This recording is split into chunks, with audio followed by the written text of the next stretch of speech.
Hey, if you're around the television last night, perhaps you turned on the big Saturday Night Live 50th anniversary edition. Look, we'll get to the news of the day in a moment, never you fear. But I wanted to veer away from politics for a moment and talk to one of our good friends who is local to our community. Her name is Victoria Jackson. Of course, Victoria is known far and wide. She's a great comedian, fine actress, and she appeared on Saturday Night Live from 1986 to 1992. We've had her in studio numerous times, and it is my pleasure to tell you that she was in New York City in the studios watching the 50th anniversary, and she joins us on the phone as she tries desperately to get out of New York this afternoon. Hey, Victoria, how are you? Hi, Matt. I'm in a taxi headed to LaGuardia, and I'm still kind of speechless about the exciting night last night. So, we had you on a few years ago when I first came to Nash, and I was so disappointed the way that they treated you during the 40th anniversary. And I know you were too. You talked about that with us. But it sounds like you were treated well this time around. Is that true? Oh, yes. They treated me like a superstar. I don't know if the 40th was a clerical error when they put me in the overflow room. It might have been a mistake. But they were very organized this time and super classy. Everything Lauren does is like super class, And there's so many highlights. I'm trying to remember them to tell you.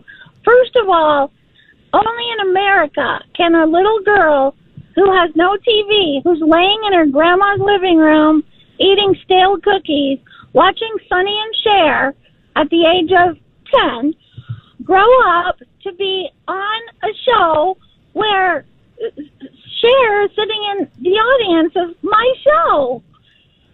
That's very cool. She had a cameo on my show last night, and I was like thinking, who's the lady in the big blonde beehive? And it was Cher. But also I saw her at the concert 2 nights before. She looked amazing for her age, didn't she?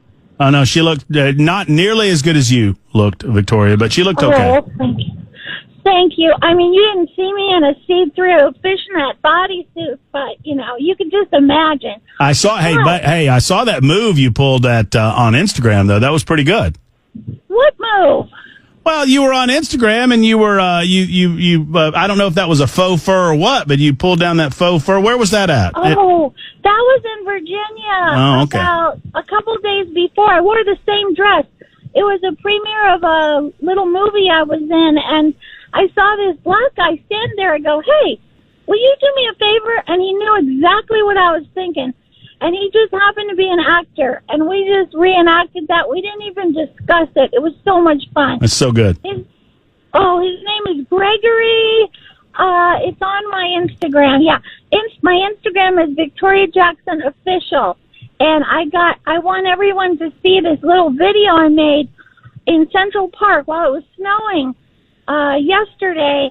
2 days ago. Yesterday, and it was like at the John Lennon mosaic that says Imagine, and I've always thought that song was so depressing, so I changed the lyrics, and I made a video with the snow falling, and I'm just so tickled. That was my goal, going to New York. I thought, if they put me in the overflow room again, at least I'll get my little video of me with the John Lennon memorial, and I got it. So I'm excited. I've been there. Yeah, no, I'm looking at the video right now. It's they call that Strawberry Fields, right? Yeah, but guess what? I got a picture with Paul McCartney. I saw that. I posted that up. I got my listeners to guess which of those famous people would be on the show at 4:05 this afternoon. And my goodness. You had Paul there, and I didn't know the fourth guy. I knew Paul, and I knew John, and I knew you. Who was the fourth guy? Did you know him? Adam Sandler. That was Adam Sandler? Yeah, what? The beard. That didn't. Oh, the beard must have thrown me. I can't believe that's Adam Sandler. What? Yes, and here's the coolest thing. I am scared of celebrities. I'm very shy. I would have never gone up there. What happened was I didn't know how I was going to leave the show. Like, how do you get a taxi? It's freezing. Are they providing cars? I didn't know. Nobody told us. And SNL is very mysterious. They've always been like that, like Mission Impossible.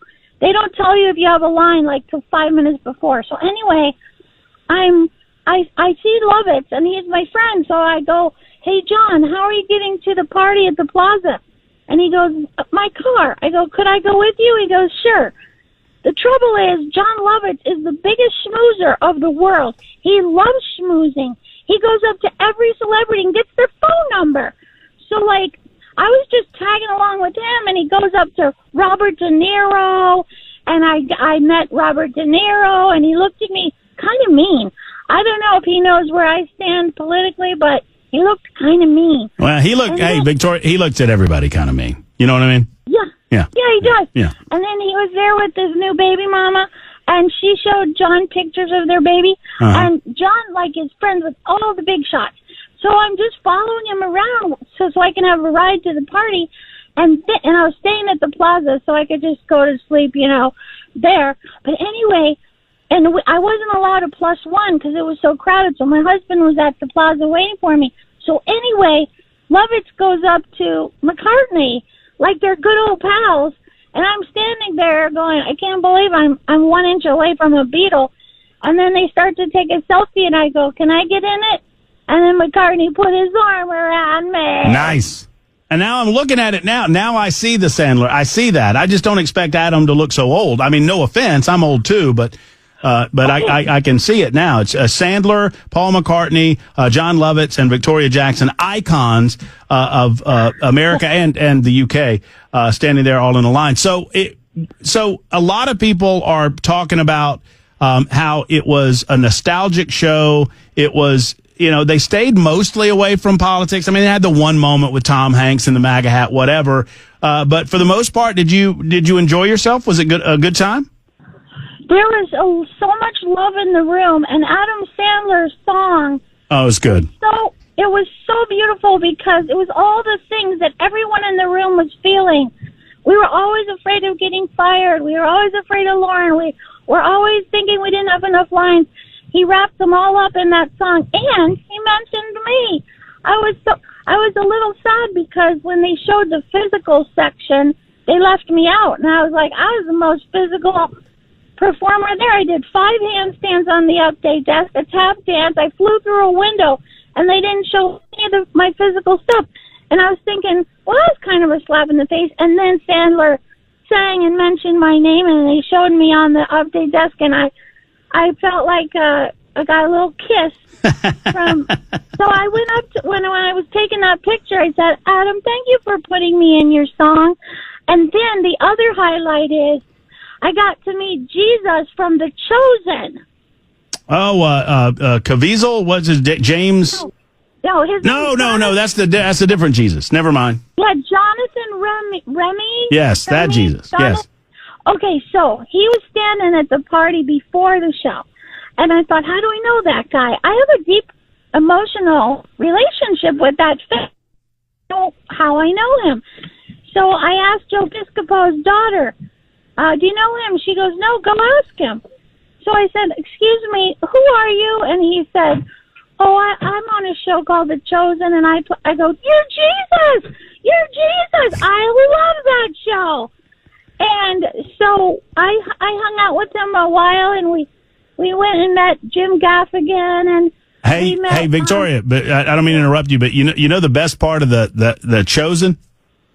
What? We know how it turns out.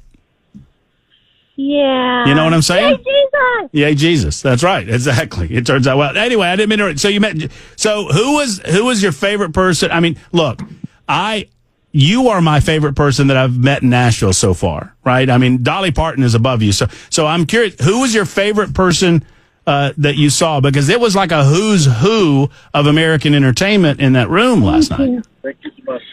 Well, the highlight for me was meeting Jesus and Paul McCartney, Jonathan Remy or whatever, Rumi. Oh, my husband has to pay the taxi. Jonathan plays Jesus better than anyone I've ever seen. He gives him like a sense of humor, and I just love that. And McCartney, I guess. Who did you sit next to? Do you remember? You're tricking me because, well, you see, TMZ wanted a quote from me, and they're going to publish it tonight. And they wanted me to comment on the Tom Hanks thing, that they made it out like MAGA supporters are racist and won't touch the hand of a black man. No, Did you see that? Yeah, I did, but it was a bad placement. They tried to do a callback to an earlier sketch, and it just fell flat and it was stupid, and they shouldn't have done it. Well, it was offensive. It really was. Yeah, it was. And somebody said something about the tired trope of MAGA people being racist. And, you know, of course it was offensive and stupid and not funny, but they wanted me to talk about it.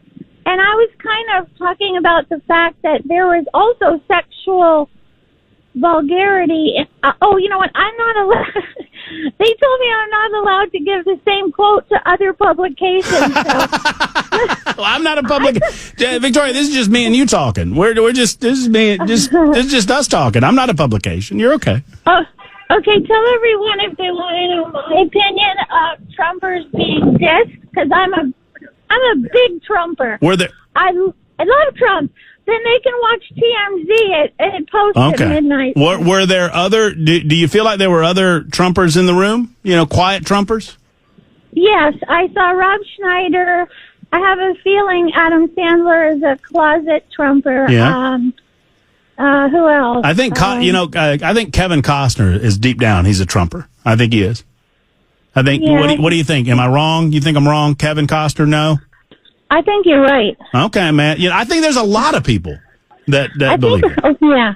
I think a lot of those people there who make a lot of money really resent paying taxes when they get sent to buy condoms for Afghanistan or something. Right. I think secretly they love Trump. Victoria Jackson is with us. Obviously, she's an alum from SNL for many years. She lives right here in Middle Tennessee now. I know you've got to get on a plane, Victoria, but just I would love to have you in studio. We can talk a little about your health, but several people are asking me to ask you this because they remember the last visit that we had. You were going through a bit of a health scare. How's your health? How are you doing? Well, I'm doing great. And in fact, I'm doing so good with my treatment. Radiation works. I'm breathing good.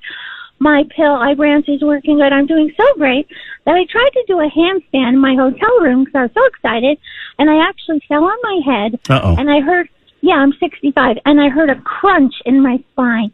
So I will be going to get a scan this week at Vanderbilt Breast Clinic with my wonderful doctors there. But I'm walking and I'm talking, so I probably didn't do anything too terrible.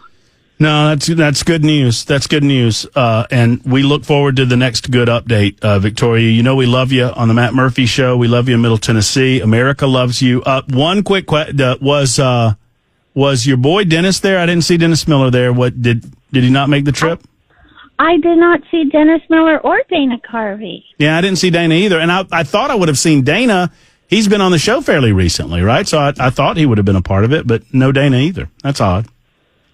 Yeah. Yeah, well, I've learned a lot. You've taught me a lot about how SNL works, and I just wanted to catch up with you because I know that they didn't treat you so well, and I feel like it was because of your political beliefs 10 years ago, and I'm glad they treated you well. I'm glad you were there. I'm glad you got to experience it. You so deserve it, Victoria, and Thank you. have a wonderful flight home, and I'll hit you up, and we'll get you in studio soon, okay? I gotta tell you, I love Nashville. Of all the places I've lived, it's my favorite place, and the people in Nashville are the most awesome. Well, yeah, I feel the same way, and I've only been here about 3 years, so I'm right there with you, Victoria. All right, love you. Yeah. Safe travels. Thank you, bye. Bye. There's Victoria Jackson.